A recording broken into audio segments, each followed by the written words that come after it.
de la Réunion. Donc, aujourd'hui, on va écouter l'expérience de Peggy Lefebvre, qui est professeure documentaliste au collège de Beaucamp-le-Vieux, donc dans la Somme, et qui a animé pendant plusieurs années un club Picard au sein de son établissement. Donc, elle va nous parler de son expérience. Et dans un deuxième temps, on proposera donc à Bruno Delmotte, qui est animateur donc à la Maison de la Culture de Tournai, de parler aussi de son expérience, puisqu'il intervient régulièrement dans les écoles en Belgique. Voilà. Et ben, pour commencer, on va peut-être laisser la parole à Peggy. Et voilà. Bonjour à tous. Donc, Peggy Lefebvre-Court, je suis donc professeure documentaliste au collège de Beaucamp-le-Vieux dans le sud de la Somme. J'ai été avant professeure documentaliste aussi à Saint-Michel-au-Tirage, donc dans tout le nord de l'Aisne, deux territoires où le Picard avait en tout cas encore sa place il y a une dizaine d'années quand je suis arrivée dans ces établissements. Un peu moins aujourd'hui, je trouve que mes élèves ont un peu plus perdu cette habitude qu'à l'époque. Donc, j'ai animé un certain temps un club Picard donc sur le temps du midi, donc c'est 45 minutes une fois par semaine. Et donc, c'était quelque chose de très agréable qui était basé sur le concours du Picard au collège qui existait à l'époque et donc qui va peut-être renaître un petit peu dans les prochains temps sous une autre forme. C'est pas du Club Picard que je voulais vous parler aujourd'hui, mais d'une expérience un petit peu plus longue en fait sur un projet qui s'est mené sur une année entière. Parce que le Club Picard c'était très bien, j'étais ravie de mener cette expérience-là. Mais le constat, c'était que je touchais déjà des élèves qui étaient forcément déjà convaincus par le fait de vouloir parler Picard, ou des élèves qui venaient par hasard parce qu'il faisait chaud ou qu'ils venaient pour leur petits copains. Mais je touchais un tout petit groupe d'élèves, en fait. À chaque fois, j'avais 7-8 élèves par année et voilà, j'avais envie de faire un petit peu plus, on va dire. Et donc, j'ai essayé de trouver un moyen pour travailler avec une classe entière à l'année. Pour ça, il fallait un projet, il fallait des intervenants. Et bien, des projets et des intervenants, il faut trouver des moyens. Ce qu'on n'a pas forcément toujours sous la main. Je vais essayer de partager mon écran. Je ne sais pas si ça va fonctionner. Vous allez me dire. France, tu me dis dans 5 minutes si ça fonctionne ou pas.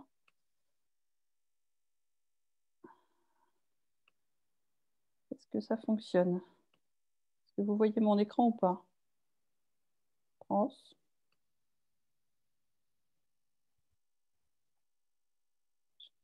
Est-ce que ça... Non, pour l'instant, on Non, n'a ça rien, marche pas. Peggy. Non. Bon.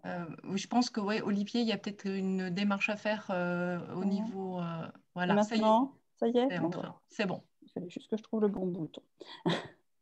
Donc, je vais essayer de présenter le projet de façon voilà, un peu plus illustrée que juste ma tête en face de vous. Donc, ce projet, c'était un projet donc, à travailler sur l'année avec une classe entière que j'avais une heure semaine ou une heure quinzaine. Voilà, c'était un petit peu voilà, en fonction de mes horaires d'initiation à la recherche documentaire. Et c'était un travail que je voulais pluridisciplinaire. Donc, on a travaillé avec les professeurs de français, d'anglais, d'allemand, puisque c'était une classe bilingue. Et puis avec la professeure de latin, qui en a profité pour faire son initiation au latin avec les sixièmes. Et donc, moi qui coordonnais le tout avec la langue picarde. L'idée était venue, il y avait un ouvrage qui était paru il y a quelques années, un petit imagier picard, qui était chez Picolia, je ne sais pas si vous voyez. Voilà. Et en voyant ça, je me suis dit pourquoi pas faire la même chose avec les élèves finalement, ça me semblait faisable. Et donc le financement, je l'ai trouvé auprès du conseil départemental et de la DAC par l'intermédiaire de ce qu'on appelle les PAC 80 dans la Somme. Donc les projets artistiques et culturels, PAC 80, ce qu'on appelle niveau 2, c'est-à-dire qui permet de faire un dossier sur toute l'année. Et donc, projet artistique et culturel sous-entend qu'il faut une grosse partie artistique et que du coup, le travail sur la langue ne suffisait pas à faire passer ce genre de projet, d'où l'idée de l'imagier et le travail sur la photographie. Donc, on a travaillé avec l'Agence pour le Picard, avec France et Adrien Elmignac, et puis avec l'association Diaphane pour la photographie. On a commencé donc avec les élèves qui ont travaillé en binôme. Ils ont choisi un thème de travail. Voilà, sur quel thème ils voulaient travailler, sur quel mot. Ils ont fait une liste des différents mots, voilà, autour de ce thème. Alors, on est parti un peu dans tous les sens au départ, et puis on a abouti à une liste un peu plus déterminée. Et en fait, cette liste, elle s'est raccourcie aussi avec les possibilités de traduction. En anglais, en allemand, ça allait. Et parfois, en picard et en latin, c'était pas si simple de trouver les traductions des... France pourra en témoigner. Donc ces listes de mots, ils ont travaillé en allemand et en anglais en classe avec leur professeur pour les traduire. La professeure de latin est intervenue pour l'initiation au latin. Et pour ce qui est de la traduction en picard, eh bien, c'est France qui est intervenue en classe au CDI, où on a fait une animation assez importante autour du vocabulaire, où ils ont cherché dans les différents petits lexiques ou dictionnaires que j'avais pu acheter pour le CDI. Il y avait une belle émulation. Les élèves étaient très curieux de trouver les significations de tous ces mots. Ils étaient assez curieux aussi de la prononciation, etc. Ça fonctionnait très bien. Et puis, une fois que les mots ont été traduits, ce qui a donné quand même, ce qui a pris un petit peu de temps quand même de les avoir dans toutes les langues, on a pu commencer le travail sur la photo. Donc, ça a commencé par une visite d'exposition. On a profité aussi des expositions qui ont lieu dans la région, donc à Beauvais avec les photonales, pour découvrir un petit peu ce qu'était la photo contemporaine, parce que le but, c'était aussi d'avoir vraiment un travail artistique lié à la langue. Et avec Magali Paulin, qui était la photographe qui intervenait, il y a eu plusieurs séances. Donc, une première séance vraiment de découverte de la photo, de l'appareil photo, parce que finalement, nos élèves, voilà, ils travaillent avec un téléphone portable, mais ils savent plus ce que c'est qu'un appareil photo et ce que ça peut vouloir dire que prendre vraiment une photographie et pas cliquer simplement sur quelque chose d'immédiat. On a travaillé la prise de vue, justement, le cadrage, etc. Et puis, à la fin, on a fait le choix, parce qu'ils ont pris beaucoup de photos. Il a fallu faire un choix parmi ce qu'ils avaient travaillé. Et donc, on a eu des résultats qui étaient quand même assez sympathiques. Je vais vous passer quelques petites diapos là, avec les résultats des photos. Voilà, donc alors le but c'était de travailler aussi avec ce qu'on avait sous la main. Donc on a travaillé au collège, on n'est pas sorti. Donc quels que soient les thèmes, soit le thème de la nature, on a la chance d'être dans un petit collège rural, donc voilà, la nature, on a des petites choses à portée de main. Mais on avait aussi, par exemple, les mots du musée. Ben, on avait profité d'une expo du musée de Picardie qui avait pu avoir lieu dans le collège. Voilà, on a fait avec ce qu'on avait sous la main. On n'a pas cherché plus loin, mais on s'est dit comment mettre en valeur tout ça et puis comment bien illustrer les mots qui étaient choisis. Donc voilà, on avait les mots des contes, donc on a le panier du petit chaperon rouge, on a l'archéologue, voilà, les métiers, etc. Et puis ensuite, voilà, l'escargot qui malgré. Alors, l'escargot est une histoire, hein, ce n'est pas un vrai escargot, c'est un escargot qui a été découpé dans un magazine, posé dans l'herbe. Et voilà, on a vraiment fonctionné avec le matériel de base. Parce que s'il avait fallu attendre qu'un escargot passe, on y serait certainement encore. Voilà. Et puis, certains élèves se sont mis en scène aussi, donc là, pour les métiers, comme le métier de photographe ou pour les instruments de musique. Vous avez aussi un magnifique train de trousse en bas. Voilà. Donc, une fois ce travail-là fait, on voulait aussi aller plus loin, simplement traduire des mots en picard. Bon, c'était très bien, mais ça ne suffisait pas à faire une vraie initiation à la langue. Donc, France est intervenue une seconde fois, et cette fois-ci pour écrire en picard.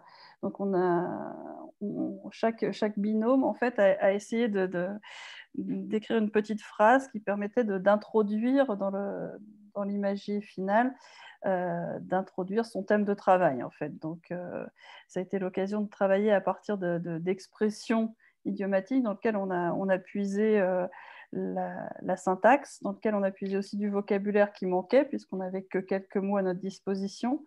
Et donc les élèves, pendant tout cet atelier-là, ont réussi donc à nous écrire chacun une phrase qui permettait de présenter leur thème. Donc là, on a donc, les mots du musée, les couleurs ou les instruments de musique, voilà, qui sont présentés avec ces petites phrases. Et puis, comme on aime bien, enfin, on est un petit peu picard, on aime bien faire un peu la fête quand même, et on voulait aussi utiliser et verbaliser en fait tout ça, oraliser en fait la langue. Adrien Elmignac est intervenu en classe aussi une journée, et ils ont créé une chanson de toute pièce avec Adrien. Donc, avec tout le vocabulaire qu'ils avaient engrangé, avec les syntaxes qu'ils avaient de base, en fait, qu'ils avaient pu acquérir lors des précédentes interventions, ils ont créé avec Adrien une chanson. Alors, je crois que ça ne va pas fonctionner si je vous la passe, et puis voilà. Mais bon, c'est l'histoire d'un canard noir, enfin voilà, Nacho Picard qui cherche à cater un canard noir sur le marché. Voilà. Et puis, ils ont créé la musique, Adrien nous a fait la partition, enfin voilà, on a tout ça. Et puis, le but était comme donc, de faire un imagier en picard, de faire enfin en picard multilingue, dont le picard. Pourquoi pas que le picard et le multilingue aussi, c'était pour replacer aussi la langue picarde dans un ensemble. En fait, ce qui m'intéresse, c'est que ces enfants en fait sont issus de familles qui parlaient picard à l'origine, et sont des enfants qui, dans un milieu rural, ne sont pas fiers du tout de leur origine. Enfin voilà, c'est le fin fond de la Somme, c'est trop perdu, personne vient là, et ils sont pas du tout fiers d'être de là. Enfin, ils sont voilà, sont un peu perdus. Et moi, je veux leur redonner la fierté de leurs racines. Et donc, pour ça, il faut que le picard, ça soit un socle. Il ne faut pas que ça soit, faut pas que ça soit quelque chose du passé, il faut que ça soit un socle pour construire quelque chose vers l'avenir. Et le mettre en relation avec les autres langues qu'ils apprenaient au collège me paraissait une bonne façon de mettre le picard au même niveau que les autres langues. C'est pas quelque chose qui vient du passé, c'est voilà, il a une vie actuelle, et voilà. Et puis ça permettait aussi, en le mettant aussi en relation avec le latin, de voir que voilà, il y a beaucoup d'étymologies communes, de voir les liens entre les différentes langues, les racines, qui voilà, ils n'imaginaient pas forcément que l'anglais avait les mêmes racines que l'allemand pour certains mots, qu'on pouvait trouver des racines latines, etc. Et tout ça, c'était donc pour valoriser tout ça, il fallait que ça finisse par faire un bel objet. Donc, on a réussi à mettre tout ça en page et à en faire un objet, un imagier, qui a été imprimé et puis qui a été distribué aux élèves qui ont pu les avoir dans les familles, qui ont été, voilà, j'en ai des exemplaires qui sont toujours au CDI et utilisés au CDI quand on parle picard, des exemplaires qui ont été donnés à l'agence, des exemplaires qui doivent être dans certaines BCD des écoles des alentours à qui on les avait donnés aussi. Voilà pour cette expérience-là, qui est un gros projet, qui ne peut pas forcément être mené comme ça à chaque fois, mais qui est une bonne base solide, un bon travail qui regroupait beaucoup de choses et qui mettait vraiment la langue en perspective, en fait. On faisait pas du picard dans un coin. Voilà, c'est ce que je voulais donner un peu plus d'ampleur à cet apprentissage. Voilà ce que je peux dire là sur cette expérience. Donc, il y a déjà quelques années maintenant. Je ne sais pas comment je fais pour revenir en arrière. Voilà. Okay. C'est bon pour toi, Peggy, là? C'est bon pour moi. Il y a des questions après. Bah, en fait, ce que je propose, c'est peut-être que chacun des participants soit exprime donc, les questions via l'espace de discussion, ou bien note ces petites questions pour après. Et là, je pense plutôt laisser la parole à Bruno pour présenter son expérience, et puis on reviendra après sur la partie questions si vous en êtes d'accord. Okay. Voilà, bien, bonjour, bonsoir plutôt. Donc moi, je m'appelle Bruno Delmotte et je suis animateur à la Maison de la Culture de Tournai. Donc c'est un centre culturel. Donc les centres culturels sont des structures reconnues en ce qu'on appelle la Fédération Wallonie-Bruxelles, donc dans la partie francophone de la Belgique. Et ils ont une action très généraliste. Et donc, dans ce cadre-là, j'ai un peu une casquette qui n'est pas très courante dans le milieu culturel, puisque on programme des spectacles, on s'occupe d'art vivant, on s'occupe d'art plastique, on fait des ateliers pour enfants, pour adultes, en photo, en théâtre, en tout ce qu'on veut. Et parmi toutes ces activités, à la Maison de la Culture de Tournai, il y a un volet Picard dont je m'occupe. Et donc, parmi ces activités, je propose aux écoles des initiations au Picard. Donc, en fait, ce sont surtout, bon, parfois il y a d'autres projets ça peut arriver, j'en parlerai après, mais ce sont surtout des animations d'initiation à la langue picarde qui sont proposées. Donc, ça peut être en maternelle, en primaire, en secondaire. Et donc, soit ce sont des animations one-shot, on va dire, en une fois. Je passe en classe, je fais mon animation, je sème mes petites graines, mais je ne sais pas ce que ça devient après. Les enseignants en font ce qu'ils veulent aussi. Soit je peux aussi passer plusieurs fois sur l'année. À ce moment-là, il y a disons un continuum dans l'année scolaire. Toujours est-il que, par exemple, en maternelle, ce sera plutôt dans le cadre de l'éveil aux langues. Donc, il y a un éveil aux langues qui est prévu en maternelle et des institutrices maternelles m'appellent. Ici, j'en ai pas mal, j'ai pas mal de demandes ça ici, pour faire une animation dans leur classe. En général, c'est pour des classes maternelles, c'est pas très nombreux, hein, c'est 15, 20, 25 enfants. Et à ce moment-là, je fais uniquement dans l'oralité. Donc, je leur parle picard. Je me présente, je leur parle picard. Ce qui arrive souvent, la langue ne leur est pas connue. Ils me regardent comme si j'étais un martien. Mais je parle picard quand même. Et au bout d'un moment, les petits intègrent le fait que je ne parle pas comme d'habitude, que je ne parle pas français. Et je dessine en même temps que je parle. Donc, ils comprennent de manière assez évidente de quoi je parle grâce à mes dessins. Et puis, dans la foulée, on chante. Donc, je leur propose de chanter une chanson qui met en scène ce que j'ai dessiné. Donc, par exemple, j'en ai fait plusieurs cette semaine. C'était l'histoire de ma tante Julia. Ma tante Julia, elle est Saint-Cyr et elle a une sens. Et dans ce sens, il y a toutes sortes de bêtes. Et donc, on va avoir toutes les bêtes que je dessine sur des feuilles de papier. Je leur montre. Alors, ils trouvent le mot français. Je leur dis non, ça, c'est pas un cochon, c'est un pourchaud. Un pourchaud.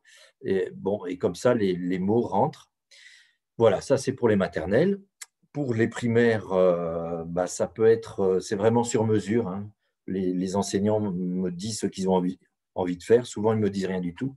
Donc, c'est un autre type d'animation. Donc, chez les plus jeunes, ce sera aussi fort oral parce qu'ils ne lisent pas encore beaucoup. Pour les plus âgés, là, on va déjà partir plus sur des considérations, des discussions à bâton rompu dans la classe. Donc, on va chercher des mots à partir de dessins que je leur donne. Par exemple, il y a une feuille de papier que je distribue et il y a différents dessins. Il y a par exemple un puits.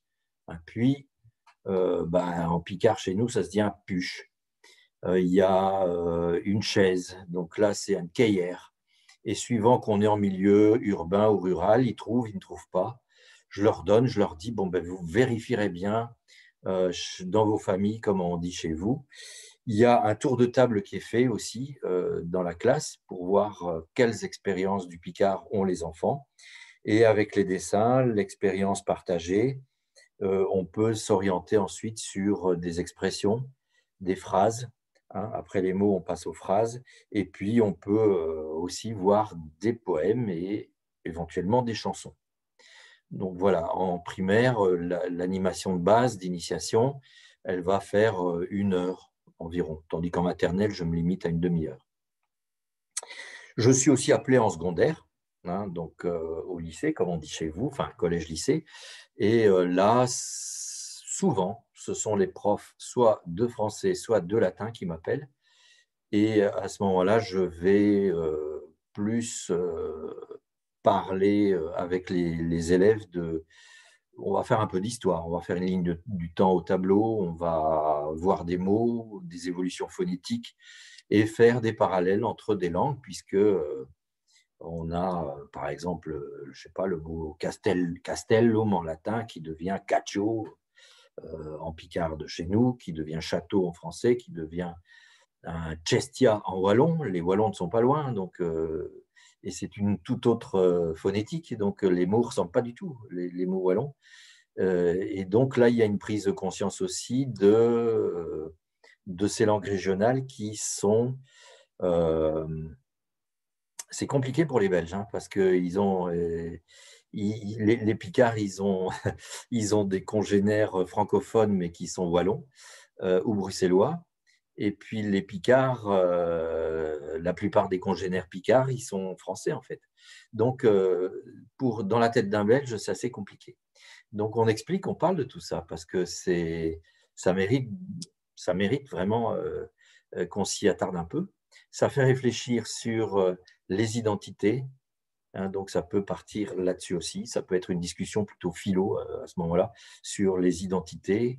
Nous avons tous des identités gigognes et là, on s'en rend bien compte puisqu'on on est picard, on peut être aussi wallon parce que la région où la partie picarde de la Belgique se trouve, c'est la région wallonne. On peut être belge, on peut être…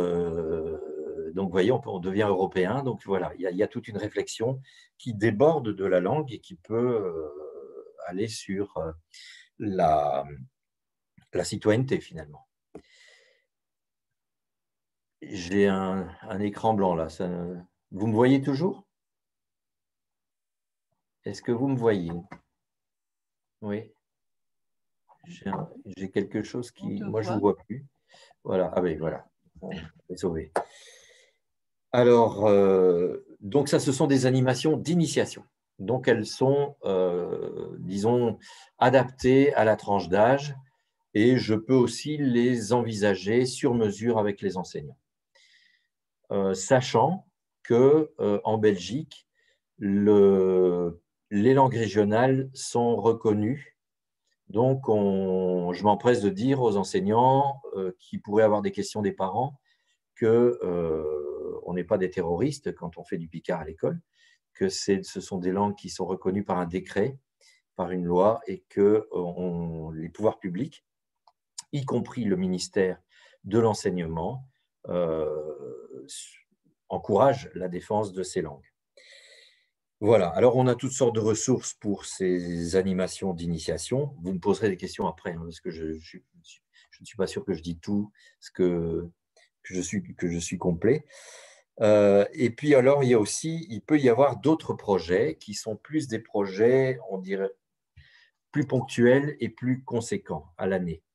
Par exemple, j'ai reçu un jour une demande d'une commune rurale voisine, donc une commune fusionnée. En Belgique, les communes sont fusionnées, donc cette commune rurale comporte 9 villages, donc c'est une grosse commune rurale, et qui me demande de monter un projet avec elle sur les écoles communales. Il y en a 7 sur l'entité communale, et ça portait sur la langue, et on a monté comme ça ensemble avec les directions d'école et la commune un projet à l'année. Donc, je passais dans les classes faire de l'initiation au picard. Une institutrice a écrit une pièce avec ses élèves dans une école particulière. On a fonctionné plus particulièrement sur une école. Et une institutrice a écrit une pièce avec ses élèves, dont certains personnages parlent français, d'autres parlent picard. Et cette pièce a été montrée lors du marché de Noël de l'école, qui est une journée au cours de laquelle les enfants vendent toutes sortes de petites productions plastiques ou autres qui sont réalisées à l'école. Mais la commune fabrique un castelet, les enseignants ont fait venir le centre de la marionnette de Tournai pour initier les enfants aux manipulations de marionnettes. La pièce a été jouée par les marionnettes qui ont été habillées par les grands-parents. Et donc, on arrive à un petit événement dans l'école, partiellement en picard. Après ça, donc ça c'était en décembre. Après ça, sur l'année, on a fait un repas traditionnel qui s'appelle le repas du lundi perdu à Tournai. Donc, ça existait à Lille dans le temps, mais ça n'existe plus qu'à Tournai maintenant. C'est le lundi qui suit l'Épiphanie, on mange du lapin et c'est une fête traditionnelle. Donc on chante, il y a des couplets traditionnels, des chansons, et j'ai été animer le lapin pour toute l'école qui avait fait du lapin pour les enfants ce jour-là. Ensuite, on a eu d'autres animations réalisées au cours de l'année scolaire, et donc ces animations se sont donc déroulées sur l'ensemble de l'année scolaire. Donc ça, c'est un autre type d'action. Il y avait un financement. Il y a en Belgique ce qu'on appelle une cellule culture-enseignement. C'est une sorte d'intersection entre le ministère de l'Enseignement et le ministère de la Culture qui permet, on peut introduire des demandes d'action et on peut avoir des petits financements. Et c'était le cas cette fois-là. Donc voilà, ça c'est un exemple. Il y en a eu d'autres. Où ce sont des projets, disons, un petit peu plus étoffés et qui s'étalent sur plus de temps. Sinon, en gros, la plupart des animations que je fais, ce sont des animations d'initiation en une ou plusieurs séances pour les classes de tous les âges dans l'enseignement. Qu'est-ce que je peux encore dire ? Oui, bon, alors les ressources qu'on a, évidemment, j'ai des réserves de texte. On a aussi fait un dossier pédagogique pour les enseignants, pour qu'ils puissent être au fait, qu'ils puissent avoir une information sur l'origine de la langue, sur les textes de loi en Belgique par rapport à ça, sur la charte européenne des langues régionales, il y a des petites leçons toutes faites qui sont proposées dans ce dossier pédagogique, des animations toutes faites. Il y a aussi des choix de textes. Donc, les enseignants peuvent piocher les textes qu'ils veulent. Ce dossier pédagogique se présente sous forme de classeur, donc on retire ce qu'on veut et on photocopie tout ce qu'on veut. Et donc, voilà, les enseignants peuvent y ajouter leurs propres munitions à l'intérieur, leurs coupures de presse, tout ce qu'ils peuvent trouver. Et on a aussi disons, un encouragement du ministère de la Culture par des éditions, notamment, j'ai ici par exemple quelque chose que j'utilise parfois en primaire, c'est un livre pour enfants qui s'appelle Les grands arbres, les grands arbres à Picard. Et donc, c'est une collection qui est initiée par le ministère de la Culture et ce sont des livres bilingues, donc français-picard. J'essaie de montrer ça, oui. Donc, c'est illustré. Donc, il y a une collection de livres pour enfants qui existe. Et puis, récemment, on a aussi sorti, grâce à le Mojo des Wallons à Charleroi, un imagier picard qui peut servir. Donc là, on peut donner ça comme aliment, si vous voulez, aux enseignants pour leur donner envie d'aller un peu plus loin. Et il y a un autre incitant qui arrive maintenant, c'est au niveau des communes de Wallonie. Donc la Wallonie, c'est la partie francophone de la Belgique qui recouvre. Donc il y a plusieurs langues régionales en Wallonie. Il y a le wallon, bien sûr, mais il y a le picard, il y a le champenois, il y a le lorrain. Et donc un certain nombre de livres comme cet imagier sont déclinés dans différentes langues régionales. Et il y a un incitant au niveau des communes de Wallonie, c'est une charte qui est une sorte de label que les communes peuvent demander et qui s'appelle « Ma commune dit oui aux langues régionales ». Alors, on adapte ça à la langue régionale en question. Donc, il y a des villes plus ou moins importantes comme Charleroi, Mons, Namur, Liège qui ont signé. Et bientôt, Tournai va signer. J'ai une réunion la semaine prochaine avec la ville de Tournai, la bibliothèque communale, pour voir un petit peu comment on va appliquer cette charte. Donc, c'est une charte qui ressemble un peu à la charte européenne, c'est-à-dire qu'elle est à géométrie variable. On a le choix dans un certain nombre de domaines de choisir des actions qui valent autant de points et on a le choix en fait. On choisit, on pioche dans toutes les propositions un certain nombre de mesures qui seront appliquées par la commune. Ça peut être de la signalétique à l'hôtel de ville de la commune, ça peut être des panneaux bilingues devant les cours d'eau ou dans les rues, ça peut être des visites guidées de la ville de Tournai en Picard, ça peut être des interventions en classe, des animations au niveau de la bibliothèque, la mise en valeur du fonds Picard de la bibliothèque, etc. Donc voilà. Dans la région picardophone de la Belgique, il n'y a que la commune de Brunoo qui, jusqu'à présent, a signé cette charte et Tournai va le faire très bientôt. Donc ça, ce sont des incitants. Voilà. Maintenant, je ne sais pas, si vous avez des questions. France. Oui, ben, on peut peut-être ouvrir effectivement la partie questions après vos présentations, Peggy et Bruno. D'ailleurs, merci beaucoup pour ces présentations.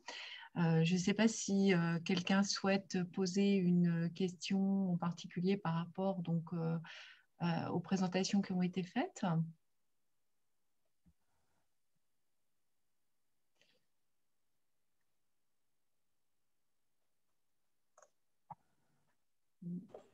En particulier. Donc, moi, si je peux me permettre, Peggy, il me semble que tu as aussi animé un club dans ton collège. Est-ce que tu peux peut-être nous dire un mot sur ce qu'on peut faire d'une manière régulière dans le club, sur quoi tu t'es basé? Bon, la semaine dernière, enfin, il y a début du mois, tu nous as parlé du concours qu'on avait organisé comme d'un support. Voilà, nous en dire un peu plus sur les modalités d'animation d'un club de Picard.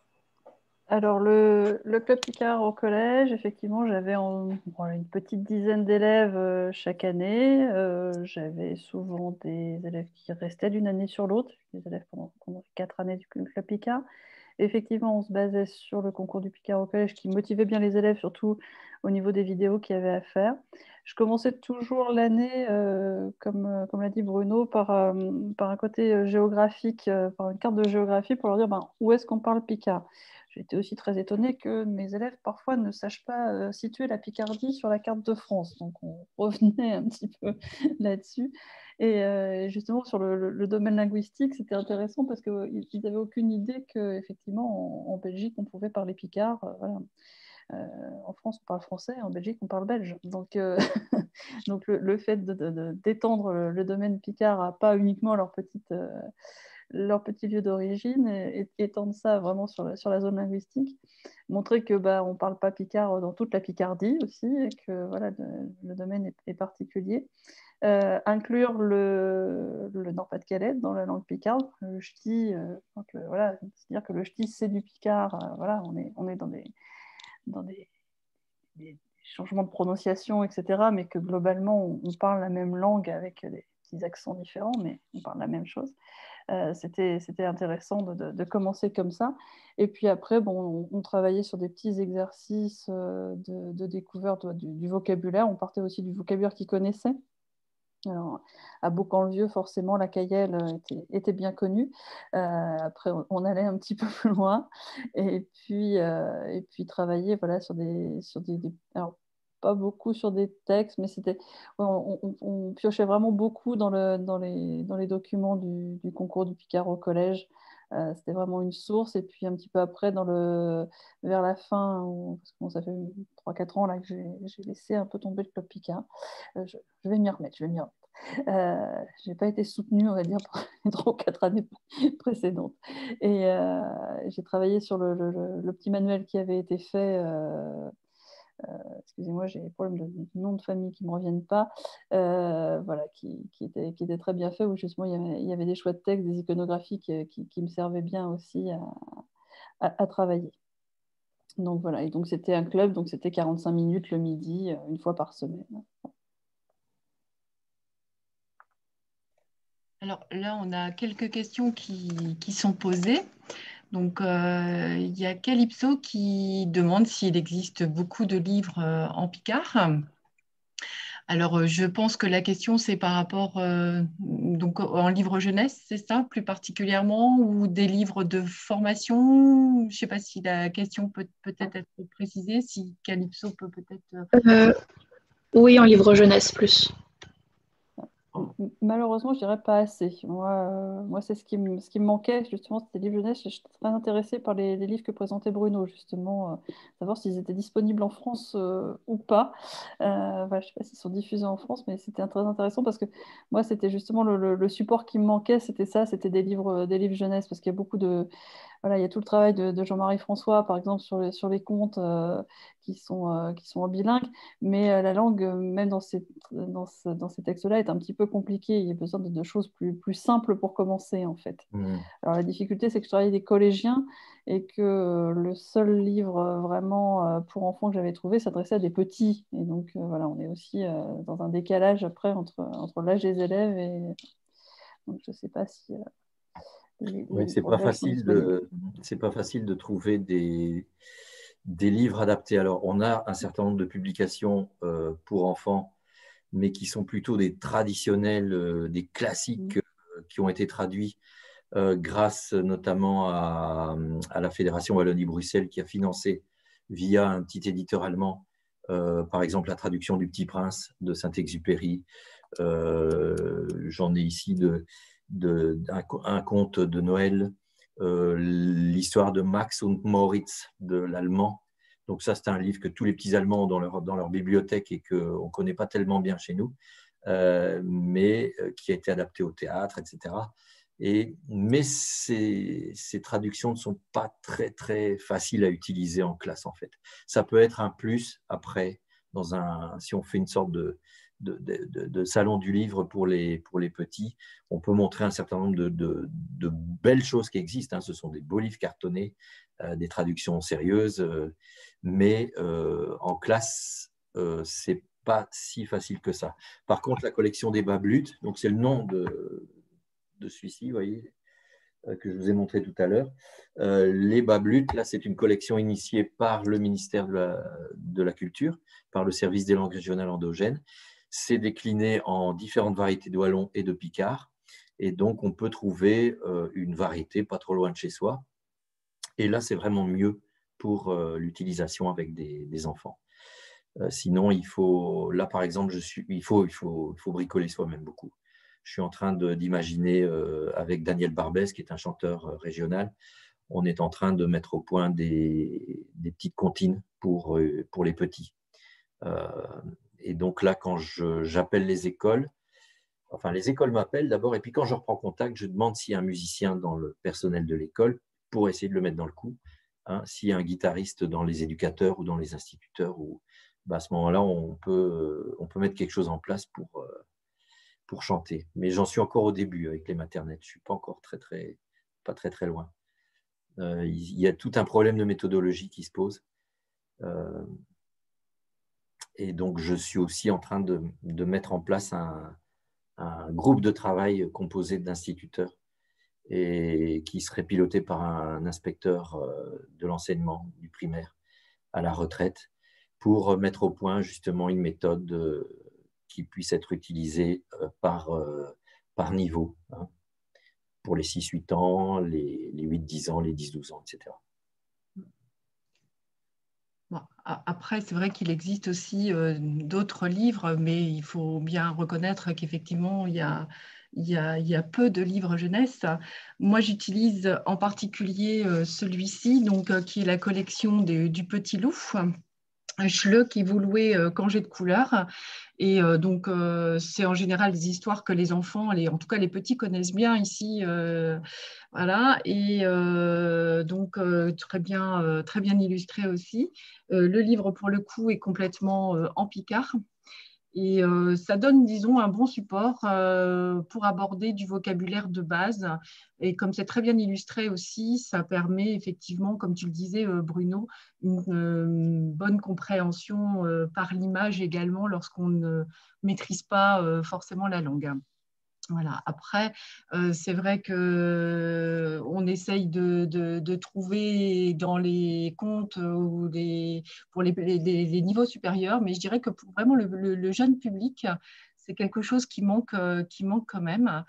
Là, nous, à l'agence, on essaye de travailler en ce moment on est déjà bien avancé sur notre projet de livre comptine aussi en Picard, mais c'est vraiment aussi effectivement des outils qui sont à développer, en tout cas pour transmettre la langue. Alors, il y avait une question aussi je vais la retrouver, de Julie. Alors, Julie, qui demandait si le wallon a une place plus importante dans le programme officiel d'enseignement que le picard. Non, non, non. En fait, il n'a aucune place, ni l'un ni l'autre, officiellement. Donc, c'est toléré, quoi. Mais donc, ce sont des langues qui sont reconnues par un décret de 1990 qu'on appelle le décret Féo, et qui tient en 3 articles, hein, qui est très court, qui dit que la Fédération Wallonie-Bruxelles, donc c'est la partie francophone de la Belgique, en 2 mots, parce que c'est compliqué la Belgique. Il y a un État fédéral, un État national belge qui existe, avec les Flamands, les Wallons, les germanophones, tout le monde. Il y a, pour toutes les matières culturelles, enseignement, culture, etc., ce sont les communautés. Donc, il y a une communauté française, qu'on appelle maintenant Fédération Wallonie-Bruxelles, une communauté flamande et une communauté germanophone, qui sont à la manœuvre, qui ont leur parlement, leur gouvernement. Et alors, pour toutes les matières économiques, aménagement du territoire et autres, là, ce sont des régions, mais les régions n'ont pas le même territoire que les communautés. Il y a la région flamande qui a le même territoire, mais du côté francophone, c'est plus compliqué parce que la Wallonie n'est pas Bruxelles. Et en plus, la communauté germanophone est dans la région wallonne. Enfin, c'est très compliqué. C'est difficile à expliquer en 2 mots. Ceci dit, pour tout ce qui est culturel, ce sont les communautés qui ont la main. Et donc, il y a un décret qui reconnaît ces langues régionales. Donc, les langues régionales de la Fédération Wallonie-Bruxelles, c'est le wallon, le picard, le champenois, le lorrain, le bruxellois et le francique, qui se trouve à proximité du Grand-Duché de Luxembourg. Donc, c'est une langue germanique. Et donc, toutes ces langues sont reconnues. On encourage à leur défense, à les défendre, mais il n'y a pas vraiment, dans les programmes, pour le moment, il n'y a rien de précis. Et donc, on peut, c'est toléré, c'est même un peu encouragé, mais il faudrait peut-être préciser au niveau institutionnel qu'on aille un peu plus loin dans les incitants pour l'enseignement. Ceci dit, quand je dis que c'est encouragé, par exemple, la Maison de la Culture de Tournai vient d'être reconnue dans un contrat programme pour 5 ans, et dans ces spécialités, il y a la défense du Picard. Et on encourage donc la Maison de la Culture à intervenir dans les écoles, et on encourage les écoles à faire appel à tout intervenant possible en faveur du Picard et du wallon. Hein. Donc le wallon et le Picard sont tout à fait sur un pied d'égalité. C'est simplement une question de territoire, quoi. Donc en gros, le Picard, c'est les 2/3 de la province de Hainaut, ouest, hein, c'est les régions de Comines, Moucron, Tournai, Mons, un bout de ce qu'on appelle la botte du Hainaut, c'est la région frontalière qui touche à l'Aisne. Et puis le reste de la Wallonie, c'est du wallon, hein, donc Charleroi, Namur, Liège, les Ardennes, ça c'est du wallon. Et il y a des petites zones qui sont l'une champenoise et l'autre lorraine au sud de la Wallonie. Okay. Merci. Alors, on avait aussi une question à savoir si les interventions sur le Picard ou en Picard avec les maternelles ne sont pas trop compliquées, même s'il y a des images. C'est une question de Éline. Je peux répondre? Vas-y. Oui, non, c'est pas compliqué du tout. Voilà. En fait, les enfants sont très... je dirais le plus bel âge, hein, c'est les primaires. Hein. C'est vraiment, là, c'est le bonheur. Mais les maternelles, évidemment, ça demanderait une formation spécifique parce que c'est quand même très particulier. Mais vous vous mettez à parler à des enfants de maternelle, ils boivent tout ce que vous dites, même si ce n'est pas une langue qu'ils entendent d'habitude. Ils avalent tout, ils comprennent ou ils ne comprennent pas, mais ils finissent quand même par comprendre. Et donc, non, c'est vraiment pas un problème. Il y a le fait de chanter, par exemple, ça aide beaucoup. Donc, les dessins, le visuel, la chanson. Et je me suis rendu compte aussi, il n'y a pas longtemps que j'en fais, mais il faudrait mettre un petit côté chorégraphique, un petit côté corporel en plus, et ce serait encore mieux. Ça, c'est sûr. Non, mais c'est vrai que pour juste compléter, c'est vrai qu'à cet âge-là, les enfants sont vraiment dans les apprentissages de la langue. Et enfin, pour avoir intervenu aussi, être intervenu dans ce milieu-là, moi, j'ai trouvé ça extrêmement facile parce que les enfants ont vraiment de grandes capacités à répéter à cet âge-là. Et répète même sans appréhension et beaucoup plus librement qu'un enfant qui est plus grand. Donc, non, je trouve que c'est vraiment le bon âge, effectivement, à commencer, comme tu disais, par des exercices d'expression corporelle, ça j'en fais un peu, de la chanson. Et aussi, moi, ce que j'utilise, c'est des marionnettes de base, hein, vraiment toutes classiques, et faire parler deux petits personnages, c'est aussi très incitatif pour les enfants. Alors, Christelle nous demande quel imagier on conseille. Alors, il y a plusieurs imagiers, effectivement. Bruno, tu en as présenté un. Il y a également, je ne sais pas si je les ai là très vite, mais il y a un imagier Picard et Ch'ti qui est sorti des éditions Picolia, où on retrouve vraiment tout un tas de lexiques très intéressants, en tout cas. Donc, ça, on pourra peut-être les voir si on peut mettre certains titres en ligne. Je verrai ça avec Olivier. Alors, on a une question de Cassandra. Est-ce que les enfants accueillent bien le fait de découvrir le Picard? Ils ne sont pas trop réticents. Est-ce qu'ils s'y intéressent? Puisque socialement, c'est vrai que c'est de plus en plus rempli de clichés et qu'a priori, surtout avec les réseaux sociaux, la télé-réalité, etc. Alors, que penser de tout ça? Alors, dans ce qui me concerne, quand j'animais avec le Picard, c'était voilà, ils étaient très très très contents de faire du Picard. C'était vraiment un plaisir pour eux que de s'inscrire au club et de faire du Picard. Après, j'ai arrêté il y a 3-4 ans maintenant, et c'est vrai que il y a 3-4 ans, je commençais à être plus ennuyée, on va dire, par effectivement ces élèves qui arrivaient tout fait, ah ouais, les ch'tis, les ch'tis, les ch'tis, voilà. Et c'était voilà, c'était plus ils étaient plus dans la caricature effectivement là que après en déconstruisant ça en quelques séances. Après voilà, ils sont tout à fait preneurs et il n'y avait pas de problème. Ils étaient même contents en général. Enfin, à l'époque, j'avais des élèves dont les grands-parents avaient encore du Picard ou parlaient Picard, ou en tout cas avaient encore du Picard dans leur langage. Ils étaient très contents d'échanger ça aussi avec leurs grands-parents, par exemple. Et puis, j'ai aussi, moi, des élèves qui parlent un mauvais français, mauvais Picard, comme je dis. C'est-à-dire qu'ils ont des tournures de Picard dans du français. Ce qui fait que quand ils parlent mal français, ils me disent je parle Picard. Je dis non, tu parles pas Picard, tu parles un mauvais français. Maintenant, on va parler Picard et on va parler bien Picard et bien français. On va faire les deux choses correctement. Et du coup, en passant comme ça, ils sont contents parce qu'on part aussi de ce qu'ils sont. Voilà, on part des erreurs, mais leurs erreurs, elles servent à construire quelque chose de positif. Donc ça passe bien en général. Merci. Donc là, Olivier a cité la méthode de Picard qui a été éditée par l'agence il y a quelques années, en tout cas, qui est téléchargeable aussi sur d'autres sites. C'est celle-là dont je voulais parler tout à l'heure. Oui.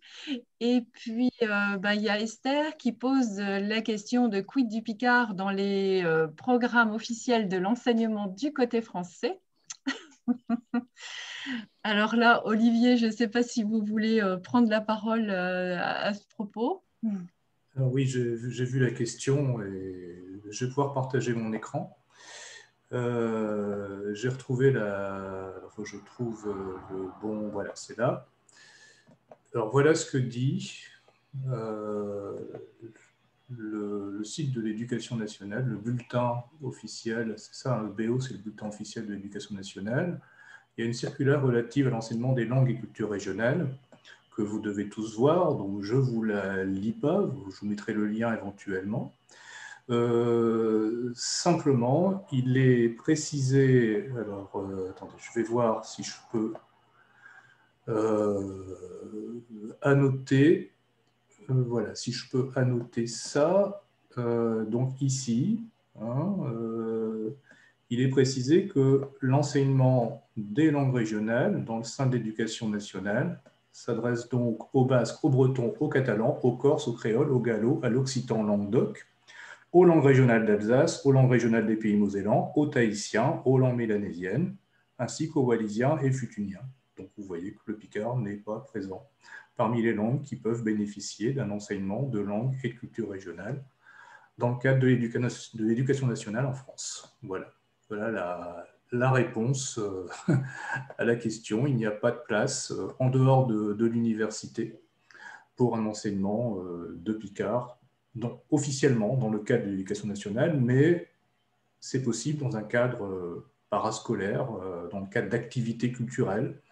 Quand on écrit, parce qu'on écrit à l'agence, pas régulièrement, mais quand même d'une manière assez constante aux différents ministres de l'Éducation nationale, il nous est toujours répondu que oui, oui, bien sûr, que ça serait bien que le picard soit parmi les matières, parmi les langues qui puissent être enseignées, en tout cas être présentes à l'école, mais que ce n'est pas possible parce que le picard, d'abord, n'est pas une langue standardisée, qu'il y a trop de variations, donc on ne pourrait pas l'enseigner, et qu'à la rigueur, il serait intéressant que le picard ait sa place dans les cours de français. Voilà, donc tout ça étant laissé au bon vouloir des enseignants. C'est bien quelque chose dont on souffre. C'est laissé au bon vouloir des enseignants. Si l'enseignant est volontaire, c'est bien. S'il n'y a pas d'enseignant volontaire, il n'y a plus de picard à l'école. Et c'est souvent ce qui se passe. On a souvent l'exemple du club de picard qui est animé par un enseignant volontaire. Quand l'enseignant s'en va, eh ben, le club de picard s'arrête, les activités en picard s'arrêtent, le théâtre en picard s'arrête, la chorale s'arrête s'il n'y a plus d'enseignant qui est capable ou qui a envie de faire travailler ses élèves. Voilà, donc j'espère avoir été clair et je vais vous mettre le lien de partage vers le site de l'Éducation nationale qui précise ça.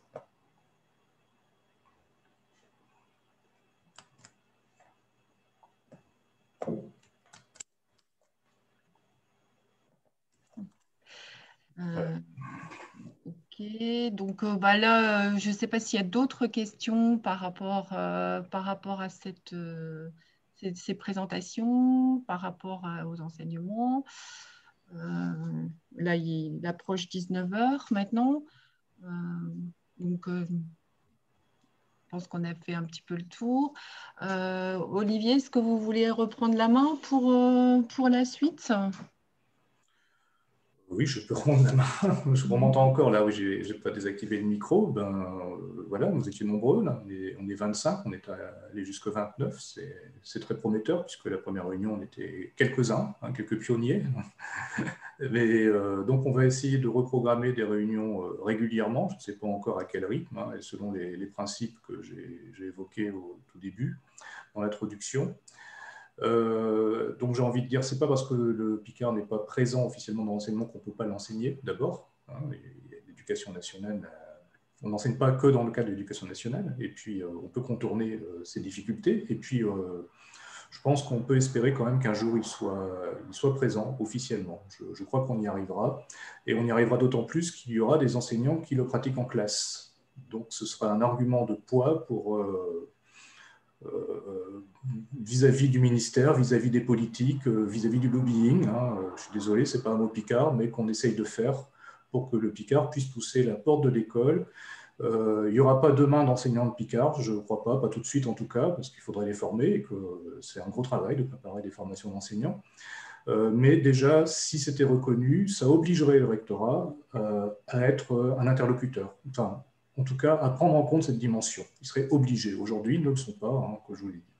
Voilà. Donc, je vous remercie vraiment d'être là. J'espère que vous pourrez reparticiper à d'autres visioconférences. Vraiment, si vous souhaitez être invité, envoyez-nous votre mail, parce que je fais un mail d'invitation, ou France fera un mail d'invitation. On relaiera bien sûr les prochaines séances sur notre page Facebook, et si on peut trouver d'autres moyens de faire connaître cette démarche, bien tant mieux. Et ce que l'on souhaite, c'est vraiment constituer un réseau d'enseignants ou d'animateurs scolaires. Hein, voilà. Donc la prochaine séance, je ne sais pas quand elle aura lieu. Ça, en plus, avec les conditions actuelles, c'est pas évident de la caler là tout de suite. Mais j'espère qu'on pourra avoir un rythme, peut-être d'une séance par mois. Je ne sais pas si c'est une bonne idée. J'espère que oui. Bon, la prochaine fois, je sais que Fabien Lécuyer, je vous ai dit au départ, qui est gallo et qui a mis au point une méthode de gallo, qui est un enseignant de breton et qui enseigne de gallo, enfin il se présentera lui-même, pourra présenter ce qui se passe en Bretagne. Alors les gallos ont l'avantage, eux, d'être reconnus. Donc c'est une langue d'oïl, comme le picard, mais qui est reconnue. Et je pense que le cadre légal est important, vraiment, pour ouvrir les portes aussi de l'école et aussi pour convaincre les parents.